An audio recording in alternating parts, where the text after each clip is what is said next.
बाकमाला कमालस लगई मीम है मीम दालस लगई शर्मिने रंग यले वफा शर्मिने रंग यले वफा गर्ब किस चनिस राजस लगई मीम है मीम दालस लगई गर्ब किस चनिस राजस लगई मीम है मीम दालस लगई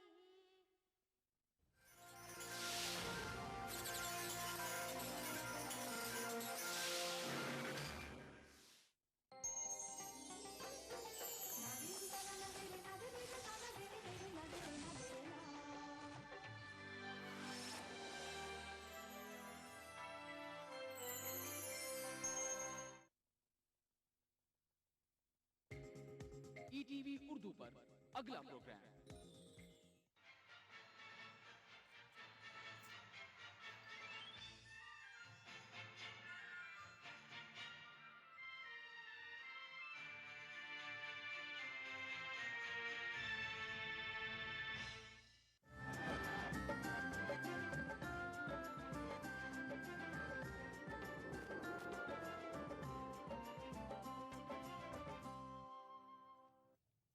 नाज़रीन आदाब, खास बात के साथ मैं हूं हिना। सबसे पहले खास बात की सुर्खियां।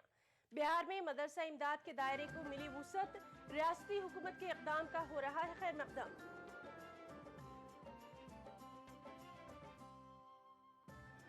जम्मू कश्मीर में आज भी जिंदा है हिंदू मुस्लिम भाईचारा, मुनाफरत के माहौल में भी किश्तवाड़ में मुसलमान लेकर आए पंडित की बारात। और महाराष्ट्र एजुकेशन बोर्ड की सदमहरी बरकरार, फाश गलतियों से पूरी किताब वापस न लेने पर इजहार अफसोस।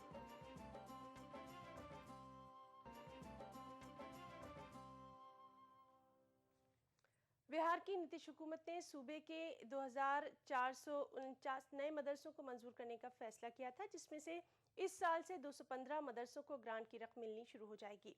मदरसा बोर्ड की तरफ से मजीद नए मदरसों की फाइलें महकमा मालियात को भेजी जा रही हैं। उम्मीद है कि बाकी मदरसों को भी हुकूमत जल्द ही ग्रांट की रकम मुहैया करेगी। पेश है ये रिपोर्ट। बिहार के नए मदरसों को मंजूर कराने का ऐलान हुकूमत ने 2011 में किया था, लेकिन कामयाबी अब जाकर मिली है। 2459 मदरसों में 215 मदरसों को इस साल से हुकूमत पैसे फराहम करेगी। बाकी मदरसों को भी मंजूर कराने की कार्रवाई जारी है। लेकिन बिहार के इतिहास में, हिस्ट्री में पहली बार इतने बड़े पैमाने पर मदरसों को ग्रांट देने की बात कोई हुकूमत कही है। इसके लिए हम पूरे मुसलमानों के मदरसा से ताल्लुक़ रखने वाले लोगों की तरफ से नीतीश कुमार जी को हम मुबारकबाद देते हैं। मदरसा बोर्ड की तरफ से बाकी मदरसों को भी मंजूर कराने के सिलसिले में कार्रवाई की जा रही है। दरअसल अजला से नए मदरसों की रिपोर्ट ज़िला एजुकेशन ऑफिसर को भेजनी है, लेकिन DIO इस मामले में सुस्ती का रवैया अपना रही है। बोर्ड का कहना है कि वो अपनी सतह से भी इस काम में संजीदा कोशिश कर रहा है। 215 मदरसे ये माली मंजूरी के लिए महकमा तालीम कैबिनेट में डालने जा रहा है। इंशाअल्लाह महीना 2 महीना में उम्मीद है कि कैबिनेट से पास होकर के उनकी शुरू हो जाएगी। फिर ये इधर हम यहाँ भेजेंगे, फिर दूसरा लौट जाएगा।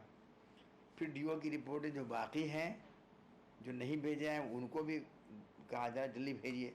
तो गोया एक लौट से शुरू हो जाएगा, एक साथ भेजा गया। उम्मीद है कि अच्छी तादाद में, यानी हर 1 महीना 2 महीने पर 300-400 इस तरह से। उधर मदरसों को जदीद सहूलत दस्तियाब कराने की भी कार्रवाई जारी है। महकमा IT की तरफ से मदरसों को कंप्यूटर फराहम कराने के लिए 28 करोड़ की रकम मुख्तस की गई है। जिसका टेंडर अगस्त के महीने में किया जाना है। महकमा अक़लियती फलाह और IT के वज़ीर शाहिद अली खान का कहना है कि आने वाले वक्त में बिहार के मदरसों की सूरत हाल बदलती नजर आएगी। 28 करोड़ रुपया सैंक्शन किया है मदरसों को कंप्यूटरीकरण करने के लिए, और उसका टेंडर कई बार हुआ और टेंडर में पार्टिसिपेट नहीं कर सकी कुछ कंपनी, जिसकी वजह से वो टेंडर का डिस्पोजल नहीं हुआ। और फिर ये 27 अगस्त तक लास्ट डेट है हमारे टेंडर देने का मदरसा के कंप्यूटरीकरण का। गौरतलब है कि बिहार में मदरसे हमेशा सियासत की सुर्खियाँ बनते रहे हैं। शायद ही कोई ऐसा इंतखाब हो जिसमें मदरसों के फलाह के सिलसिले में सियासी पार्टियों की तरफ से बड़े बड़े ऐलानात नहीं किए गए हो। बावजूद इसके मदरसों की सूरत हाल में कोई ख़ास बदलाव नहीं आ सका है। माना जा रहा है कि हुकूमत के इस इक़दाम से मदरसों के तालीमी मियार को बेहतर बनाने का रास्ता साफ होगा। ETV news Patna. जम्मू कश्मीर के किश्तवाड़ में जहां फ़िक़े-वाराना फसादात को कुछ लोग मज़ीद हवा देकर बढ़ाने की कोशिश कर रहे हैं, वहीं ज़िले में मजहबी हम आहंगी की एक और ज़िंदा मिसाल एक डॉक्टर की शादी में देखी गई। पेश है आतिफ लोन की ये रिपोर्ट। किश्तवाड़ में जहां दो ग्रुपों के बीच तसादुम के बाद लोगों को आपस में लड़ाने की भरपूर कोशिश की जाती रही है, वहीं आज भी किश्तवाड़ में बेशतर मुकामात पर हिंदू मुस्लिम भाईचारा जिंदा है। कस्बे के मुस्लिम अक्सरियत वाले शहीदी मोहल्ले के डॉक्टर आशीष शर्मा की शादी तसादुम शुरू होने के दूसरे रोज मुकर्रर थी। मेहंदी की रस्म होने के सबब शादी को टालना भी नामुमकिन था। जिले में कर्फ्यू और पाबंदियां होने के सबब नरेश के अहल खाना इस शादी को लेकर बेहद फिक्रमंद थे। ताहम ऐसे में इलाके के तमाम मुसलमान भाई नरेश के घर आए और शादी के तमाम तर इंतजामात किए और फिर डॉक्टर की बारात रवाना की। मुस्लिम बिरादरी के लोग बारात की पहुंचल रवानगी तक वहीं रहे और इस तरह मुस्लिम बिरादरी की मदद और ताउन से आशीष शर्मा की शादी मुकर्ररा वक्त पर ही अंजाम पाई। ETV के साथ बातचीत करते हुए आशीष, उनकी अहलिया और उनके दीगर अहले खाना ने कहा कि वो मुस्लिम बिरादरी के इस बर्ताव से बेहद खुश हैं और उनके बीच रहने पर काफी फख्र भी महसूस कर रहे हैं। आशीष के एक दोस्त डॉक्टर जहूर कश्मीर से उनकी शादी में शामिल होने के लिए पहुंचे थे। की बात तो ठीक लग रहा है, लेकिन जिस टाइम मेरी शादी थी यहाँ से जब बारात जाने वाली थी तो थोड़ी बहुत कम्युनल वायलेंस की वजह से थोड़ा सा हर्ट हुआ था। तो यहाँ के हमारे जो मुस्लिम सराउंडिंग में मुस्लिम ब्रदरहुड है हमारा, तो वो काफ़ी अच्छा रहा है हमारे साथ फ्रॉम बिगनिंग। तो आज तक कोई भी वैसी कोई प्रॉब्लम नहीं आई है और उन्होंने ही हमें एस्कॉर्ट करके यहाँ से लेके नीचे ग्राउंड तक। हर बुराई के पीछे कोई न कोई बुरे अंसर होते हैं जिनका हर वक्त यही अपना मुफाद की रोटियां सेकने का मौका होता है, लेकिन हमें उन बुराइयों को नज़रअंदाज करके उस बुराई में से भी अच्छाई ढूंढनी चाहिए कि वो अच्छाई क्या है। उस अच्छाई को हमने बढ़ाना है, बुराई को ख़त्म करने की कोशिश करनी है। तो हमने इस शादी में यही पाया कि अगर किसी ने कुछ बुरा किया किसी के साथ भी, मुसलमान भाइयों की ईद को डिस्टर्ब कर दिया, उनकी खुशी में उन्होंने उनकी खुशी को खुशी न रखा, ईद की नमाज भी अदा न कर सके। हमारे पास मेरे बेटे के कुछ फ्रेंड्स कश्मीर से आए थे ईद छोड़कर। हम शादी को पोस्टपोन नहीं कर सकते थे। हिंदू रीति रिवाज के मुताबिक जब बच्चे को मेहंदी लग जाती है तो शादी ज़रूर करनी पड़ती है। अगर हम उसको पोस्टपोन करते दूसरी शादी की नहीं जाती, पहली शादी ना होती। तो इन हालात में हमारे टेंशन तो काफ़ी ज़्यादा बढ़ गई थी। जिस टेंशन को हमारे महल्लेदार भाइयों ने आकर ईज़ किया, उन्होंने कहा यार पहले हमारा खून बहेगा आपके पसीने के साथ, हाँ आपके खून के साथ हमारा खून नहीं बहेगा, आपके पसीने के साथ हमारा खून बहेगा। एक ही महल्ले में हम लोग रहते हैं, तो इनकी शादी थी तो दुनिया ने देखा कि बारात में जो थे वो मुसलमान भाई साथ गए और उनको आराम से यहाँ मेरे अशरफ साहब हैं, हाँ उनके साथ गए, उनकी मदद की। तो ये कुछ लोग होते हैं जो ये फसाद वगैरह करना चाहते हैं, आम लोग जो हैं और ख़ासकर सियासी। किश्तवाड़ के शहीदी मोहल्ले के रहने वाले लोगों का कहना है कि ये ज़िला हमेशा से ही फ़िरक़ेवाराना हम आहंगी के लिए बेहद मशहूर रहा है। इनका कहना है कि कुछ शरपसंद अनासिर लोगों में नफरत फैलाने की कोशिश कर रहे हैं। लोगों का ये भी कहना है कि आशीष की शादी में जाहिर किए गए मजहबी भाईचारे से फिरका परस्त ताकतों को होश के नाखून जरूर लेने चाहिए। ETV news Kishtwar. All India United Muslim मोर्चे ने फूड सिक्योरिटी बिल के सिलसिले में तमाम पार्टियों से अपील की है कि वो मुश्तरका तौर पर इस बिल को पास करने में अपनी हिमायत करें। मोर्चे के सरपरस्त डॉक्टर एजाज अली ने पटना में ईटीवी से बातचीत करते हुए कहा कि इस मुल्क को सबसे ज्यादा जरूरत बेबस लोगों को रोजगार और खाना फराहम करने की है। तो हम तो आपके खास करके ईटीवी के जरिए,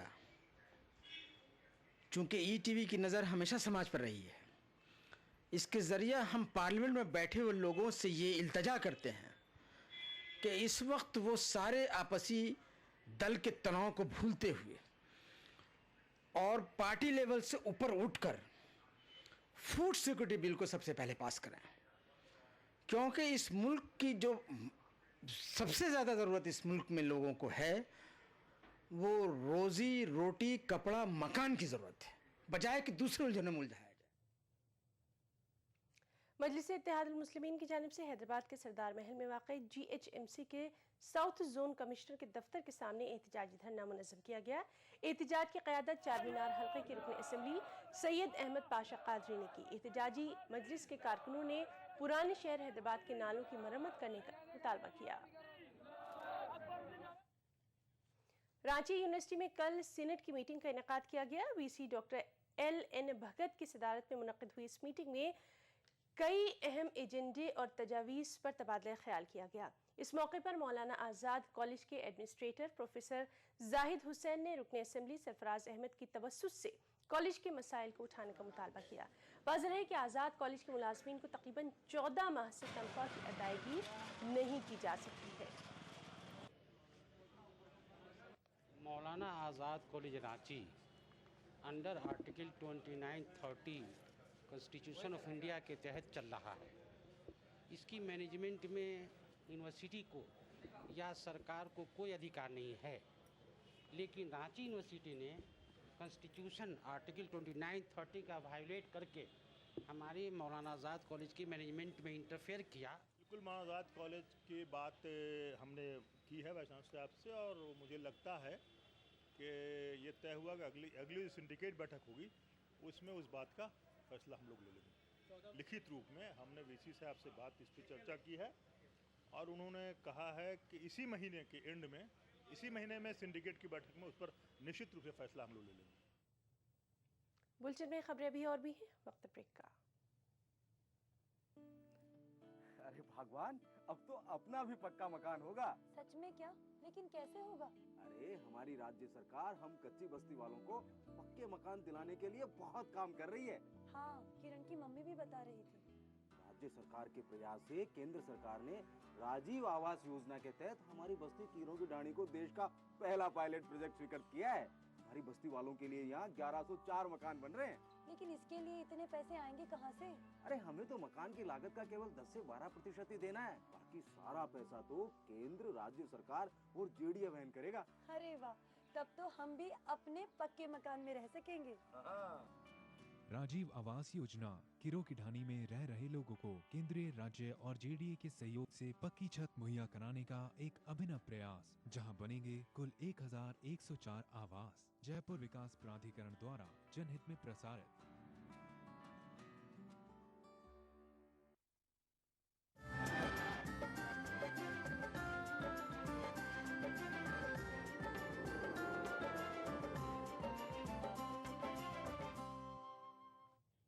ब्रेक के बाद खास बात में एक बार फिर आपका इस्तकबाल करते हैं। ETV की खबर ने एक बार फिर अपना असर दिखाया है। मध्य प्रदेश उर्दू एकेडमी को कल्चरल डिपार्टमेंट में जम करने के मामले को ETV के जरिए नष्ट किए जाने के बाद मध्य प्रदेश के उदबा और शोरा पर मुश्तमिल एक वफ्द ने कल मध्य प्रदेश के वज़ीर आला शिवराज सिंह से मुलाकात की। शिवराज सिंह ने वफ्द को एकेडमी का इंतजाम न किए जाने का यकीन दिलाया है। बेशक बार बार इस बात को दिखाया और इस सिलसिले के अंदर इस मसले को लेकर मैं आज मुख्यमंत्री से मैंने मुलाकात की और उन्होंने ये क्या कहते हैं आश्वस्त किया है कि मध्य प्रदेश उर्दू अकादमी का इंतज़ाम संस्कृति विभाग में नहीं होगा, यथास्थिति बहाल रखी जाएगी। हमने उनसे कहा है कि अगर उर्दू के फ़रोग़ के बारे में कोशिश की जाए तो ज़रूरी है कि मध्य प्रदेश उर्दू अकादमी को एक क्या कहते हैं एक जिम्मेदार और बाइख्तियार इदारा बनाया जाए और इसके बजट में इजाफा किया जाए।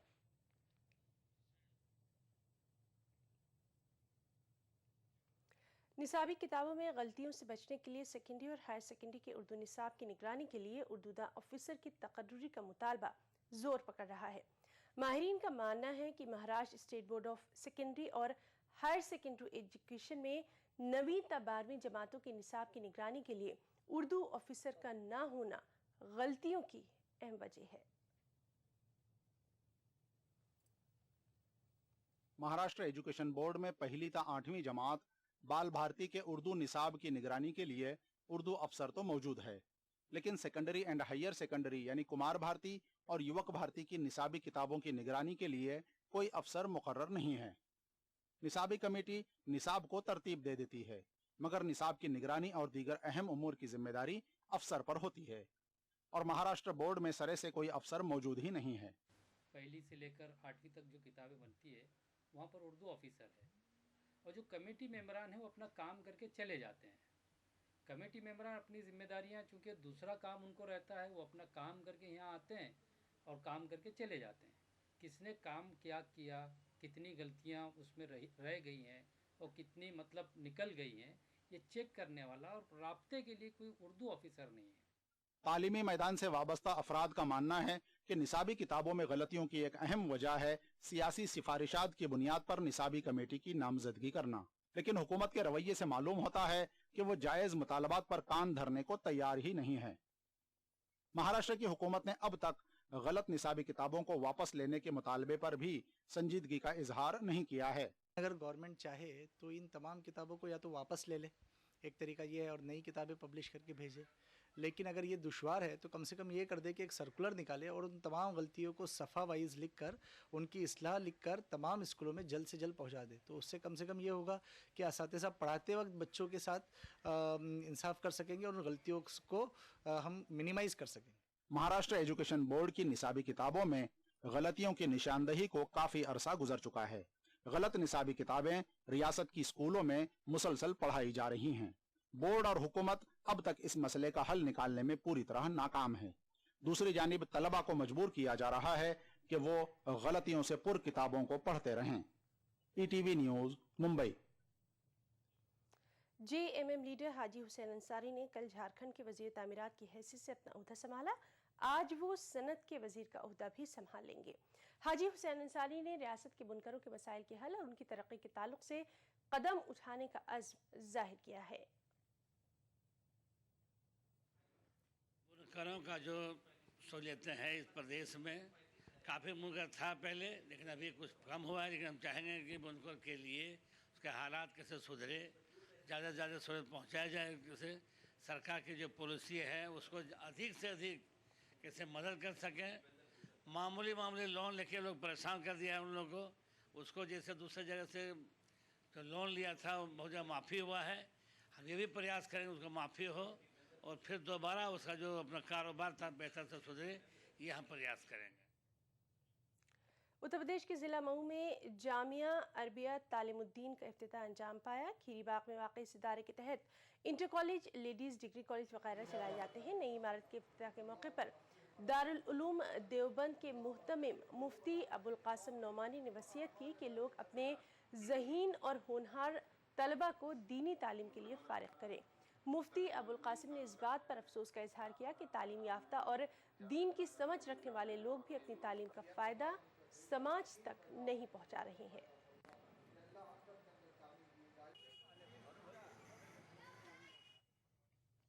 आंध्र प्रदेश के आदिलाबाद जिले में मुनक़दा ज़िले सतह की साइंस फेयर का ज़िले के कलेक्टर अहमद बाबू ने इफ्तिताह किया। इस 3 रोज़ा साइंसी नुमाइश में ज़िले से ताल्लुक़ रखने वाले स्कूली तलबा अपनी तख्लीकी सलाहियतों का मुज़ाहरा कर रहे हैं। नुमाइश में 431 नमूनों को रखा गया है। कलेक्टर अहमद बाबू और ज़िला एजुकेशनल अफसर अकरमुल्ला खान ने कहा कि साइंस फेयर से तलबा को अपनी तख्लीकी सलाहियतों को उभारने का बेहतरीन मौका फराहम होगा।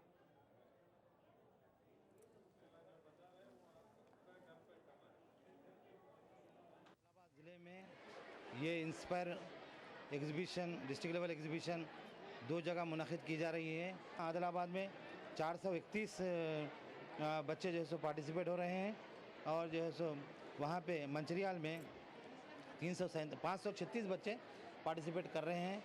इसका मेन मकसद ये है कि बच्चों में जो साइंसी रुझान है तो साइंसी रुझान फ़रोग़ पाते हुए ये बच्चे ये नौख़ेज़ बच्चे जो है सो आगे चलकर देश के यानी साइंटिस्ट बने, साइंसदान बने, देश के लिए कुछ करें।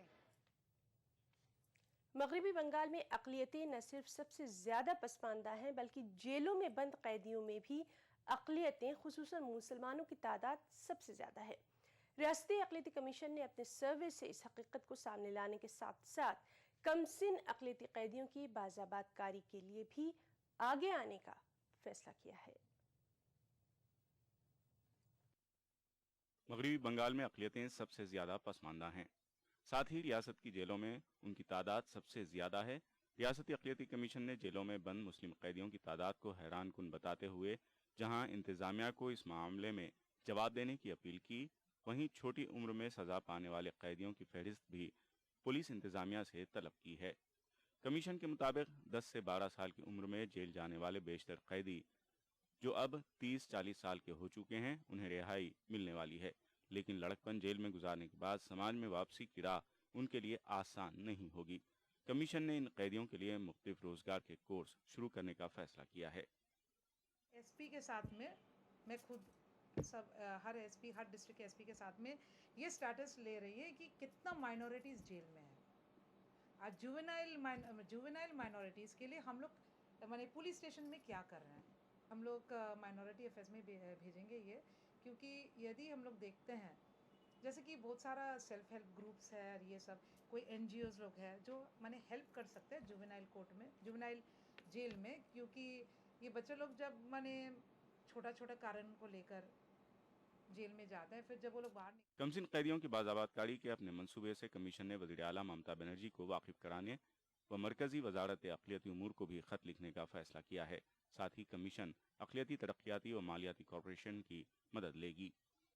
शायद माइनॉरिटीज़ फाइनेंस कॉरपोरेशन के साथ में वो जो short term loan, long term loan, ये सब करके हम लोग कुछ कर सकते हैं। माइनॉरिटीज़ फाइनेंस कॉरपोरेशन और माइनॉरिटीज़ कमीशन हम लोग का कोऑर्डिनेशन बहुत अच्छा है, ये बात हम बोलेंगे।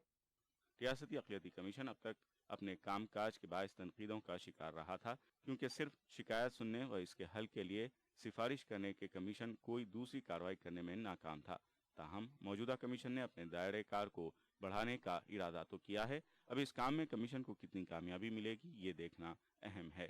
ETV news Kolkata. खबरें भी और भी हैं, वक्त ब्रेक का।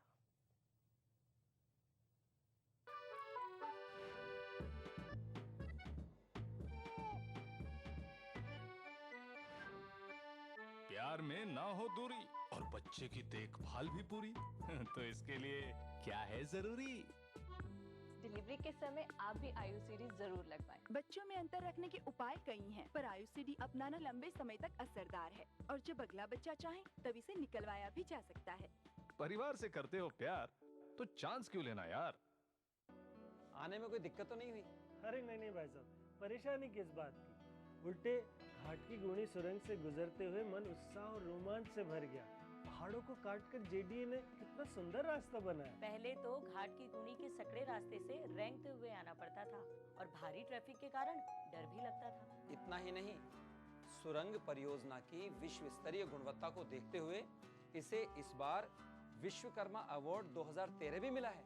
अच्छा, तब तो इसे राज्य सरकार का ऐतिहासिक फैसला ही कहा जाएगा। इस फैसले से और भी फायदे होंगे। सुरंग बन जाने से गुणी के सकड़े रास्ते से यातायात को राहत तो मिली ही है, वहीं गुणी की पुरा संपदा को पर्यटन की दृष्टि से विकसित भी किया जा रहा है। और हाँ, इसके बन जाने से उत्तर पूर्व का जयपुर का रुका हुआ विकास फिर से गति पकड़ने लगा है। भाई वाह, मान गए। अब तो जयपुर को विश्व स्तरीय शहर बनने से कोई नहीं रोक सकता। बिल्कुल ठीक।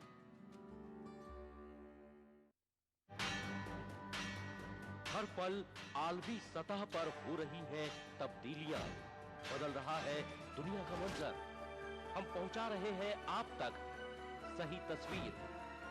आलम इस्लाम के बदलते मंजरनामे पर हमारी गहरी नजर। दुनिया भर से चुनिंदा खबरों का गुलदस्ता, आलमी मंजर, देखिए इन औकात पर। आलमी मंजर को पेश करने में ताउन कर रहे हैं अहमद एंड कंपनी का पैशन फूड। बंगर सीमेंट, सस्ता नहीं सबसे अच्छा। मेलाज स्किन क्रीम, एली फार्मास्यूटिकल्स द्वारा निर्मित। नूरानी तेल, आ से वाह, क्या बात है। मशहूर wholesale ladies footwear Kashmir chappals private limited, जहां सुरक्षा का हुकाम वहां सिर्फ एक ही नाम, कोयोलॉक्स।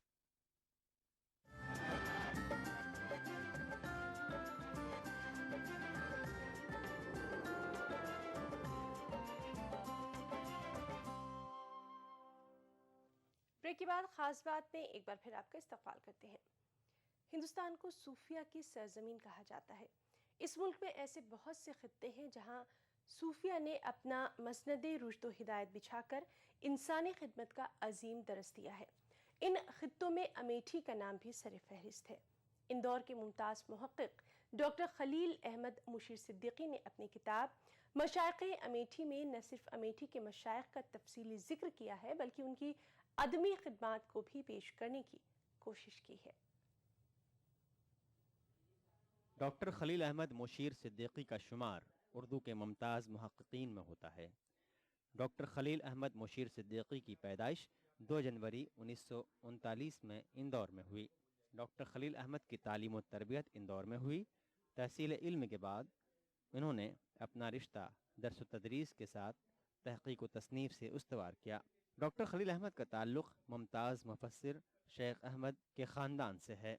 शेख अहमद मुग़ल शहनशाह औरंगज़ेब के उस्ताद रहे हैं। ख़ुद शेख अहमद का सिलसिला नस्ब अब्दुल्ला मक्की उर्फ़ अब्दुल अज़ीज़ मक्की अलंबरदार रसूलुल्लाह सल्लल्लाहु अलैहि वसल्लम तक पहुँचता है। डॉक्टर खलील अहमद मुशीर ने 15 साल की तलाश व जुस्तजू के बाद पहले शेख अहमद की शख्सियत और इल्मी आसार पर एक किताब लिखी, और उस किताब की कामयाबी के बाद उन्होंने अमेठी के मशाइख़ और उनकी इल्मी खिदमात को मरकज़ बनाकर दूसरी किताब मशाइख़ अमेठी के नाम से लिखी। इस किताब में अमेठी के मशाइख़ का सिलसिला रुश्द व हिदायत और उनकी तालीमात पर तफसील से बहस की गई है। ये मेरे अजदाद में से हैं, तो मेरे ख़ानदान में ये कुछ उनकी नायाब किताबें बरस से चली आ रही हैं। तो मेरे फादर ने मुझसे कहा कि इस पे काम होना चाहिए, तो उनकी हयात में मैंने ये काम किया और इसमें मुझे तकरीबन 15 साल लगे। खलील अहमद सिद्दीकी का अदबी सफ़र निस्फ सदी पर मुहित है। खलील अहमद सिद्दीकी ने रेख्ती पर जो काम किया है वो बहुत अहम है। रेख्ती का तनक़ीदी मुताला के नाम से डॉक्टर खलील ने मुमताज़ नाक़िद प्रोफेसर एहतशाम हुसैन के मशवरे पर काम किया था। 1974 में उनके इस तहक़ीक़ी काम को नसीम बुक डिपो ने शाये भी किया था। इस किताब में डॉक्टर खलील ने सिर्फ रेख्ती गो शोरा के कलाम को ही पेश नहीं किया, बल्कि इसमें उन्होंने लसानियात के हवाले से जो बहस की थी वो बहुत अहम है। हालांकि ये किताब बहुत से कॉलेजों के निसाब में शामिल है, लेकिन अब ये किताब नायाब हो चुकी है। डॉक्टर मुशीर इस किताब को नए हवालों से फिर से लिख रहे हैं ताकि उर्दू तलबा की मुश्किलात को कम किया जा सके। और 1968 में ये मुकम्मल हुआ, 4 साल 4.5 साल में। और हुस्न इत्तिफाक से देखिए, अब मुझे यहाँ इसके कहने में कोई तामुल नहीं है कि इसके एग्ज़ामिनर भी एहतशाम साहब रहे और दूसरे एग्ज़ामिनर थे पटना यूनिवर्सिटी के हेड अख्तर उर्रनवी साहब। बहरहाल ये मेरी खुशनसीबी है कि ये काम पसंद किया गया। डॉक्टर खलील अहमद मुशीर की इसके अलावा कई किताबें हैं, जिनमें उनकी किताब उर्दू की नई कहानियों के नुमाइंदा फ़नकार का नाम काबिल ज़िक्र है। इस किताब में डॉक्टर खलील अहमद ने नई और पुरानी कहानी के हवाले से बहस की है। ETV news Bhopal. खास बात में इतना ही। आदाब।